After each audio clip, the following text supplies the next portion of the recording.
Hello बच्चों। तो अगर हमारे पास इस तरह का सवाल आता है तो इसमें अगर हम इक्वेशन बना के करेंगे ना, बहुत ही ज्यादा लेंदी बनेगा। चार अननोन वाली इक्वेशन बनेंगी और बड़ा ही अजीबोगरीब तरीका, बहुत लेंदी हो जाएगा। क्या कि अल्टीमेटली हम सॉल्व कैसे करेंगे? बात यही है कि we will go in reverse manner. हमें यह पता है कि फाइनली जब सभी व्यक्तियों ने ए बी सी और डी सभी ने अमाउंट डबल कर लिए, सबके पास में 80 रुपए हैं, राइट? तो इस हिसाब से मैं क्या करूंगा, एक काम किया, एक टेबल बना ली मैंने। इसमें क्या है, ए बी सी डी चार व्यक्ति हैं और टोटल अमाउंट इनिशियली कितने थे, मेन चीज यही है, मैं ये निकालना, इनफैक्ट इन दोनों का सम निकालना है। फिर आफ्टर ए हैज डबल, कि जब ए ने डबल कर दिया तो सबके पास में अमाउंट कितने आ गए। फिर जब बी ने डबल कर दिया तो सबके पास में अमाउंट कितने कितने हैं। सी ने डबल किया तो कितना कितना अमाउंट है, और जब डी ने डबल किया तब तो हमें पता है सभी के पास में 80 रुपए हैं। ठीक है, अब दिमाग लगाओ, एक बात बताओ, कहने से जब डी ने डबल कर दिया तो टोटल अमाउंट 80 चार बार लिखा है, तो 4 से कर दिया गुणा, हमारा टोटल अमाउंट आ गया 320। ठीक है, अब क्या करें? कहने से सिंस जो अमाउंट्स डबल कर रहे हैं तो एक व्यक्ति किसी दूसरे व्यक्ति को पैसे दे रहा है, तो जो पैसे का जो लेन देन है वो आपस में इन चारों व्यक्तियों के बीच में ही हो रहा है ना? तो अगर वो आपस में इन चारों व्यक्तियों के बीच में ही हो रहा है तो किसी भी स्टेज पे, किसी भी पॉइंट पे, किसी भी समय टोटल अमाउंट तो सेम रहेगा ना। तो टोटल अमाउंट अगर फाइनली 320 रुपए है, स्टार्टिंग में भी 320 रहा होगा, हमेशा ही 320 रहेगा, राइट?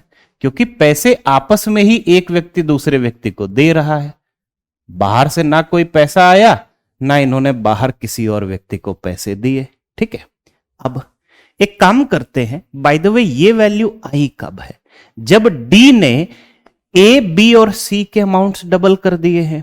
जब डी ने ए बी और सी के अमाउंट्स डबल कर दिए, तो अमाउंट्स डबल करने से पहले ए बी और सी के पास में इसके आधे आधे आधे अमाउंट रहे होंगे, मतलब 40 40 40, है ना? और हमें यह पता है टोटल बनाना है 320। इन तीनों का टोटल 40 का 3 गुना 120। 320 में से जब हमने 120 घटाया तो बच्चों 200 आया, क्योंकि टोटल हमें पता है ना 320 रखना है। अच्छा, इसी हिसाब से कहने से ये अमाउंट कब आए हैं? जब सी ने ए बी और डी के अमाउंट डबल किए हैं। प्रत्येक व्यक्ति बाकी बचे हुए तीनों व्यक्तियों के अमाउंट डबल किया हुआ, डबल कर रहा है, यही तो लिखा है ना? तो जब ये अमाउंट्स कब आए हैं? जब सी ने ए बी और डी के अमाउंट्स डबल किए, तो उससे पहले क्या रहे होंगे? ए बी और डी के अमाउंट्स हो जाएंगे आधे, तो 40 का आधा 20, 40 का आधा 20, 200 का आधा 100। अब ये वैल्यू हम कैसे निकालें? सी के पास कितना था?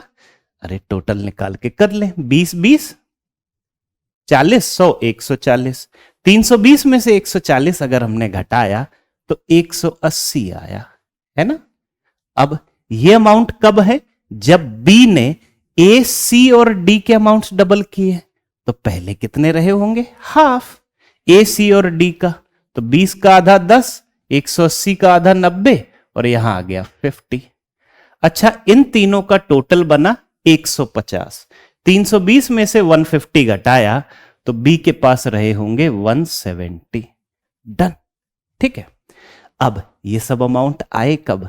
जब ए ने बी सी और डी के अमाउंट्स डबल किए हुए हैं, तो पहले कितने होंगे? बी सी डी के आधे आधे आधे, तो आधा कर दो, 85 45 एंड 25। अब क्या करें? कहना इसे इन तीनों का टोटल निकाल लेते हैं। 25 में 45 जोड़ा 70, 85 जोड़ा 155, 320 में से 155 घटाया तो 165 आ गया, निकाला है। मेन चीज यही थी, हमें क्या निकालना था? मेन चीज यही थी कि हमें इन सभी व्यक्तियों के इनिशियल अमाउंट्स निकालने थे। अब जो सवाल लिखा हुआ है, सवाल में क्या है? Sum of the initial amounts with A and B. तो ए के पास में हमारा आंसर अल्टीमेटली क्या आ जाएगा? ए के पास में 165 और बी के पास में 85। इनका सम हमें निकालना है, बताओ। अरे 165 में 80 ऐड किया 245, उसमें 5 और ऐड कर दिया 250, है ना। Done। यही हमारा आंसर है। तो वही चीज है, थिंक लॉजिकली और रिवर्स मैनर में अगर हम इसे सॉल्व करें तो बड़ी आसानी से हो जाएगा। डायरेक्ट में बहुत लेंदी पड़ेगा, आप मानोगे एक्स वाई जेड डब्ल्यू, फिर अजीबो गरीब इक्वेशन बनती जाएंगे, सबको 80 के बराबर करोगे बैंड बजेगी। वैसे नहीं करना है, रिवर्स मैनर में जाओ, आसानी से होगा। ओके।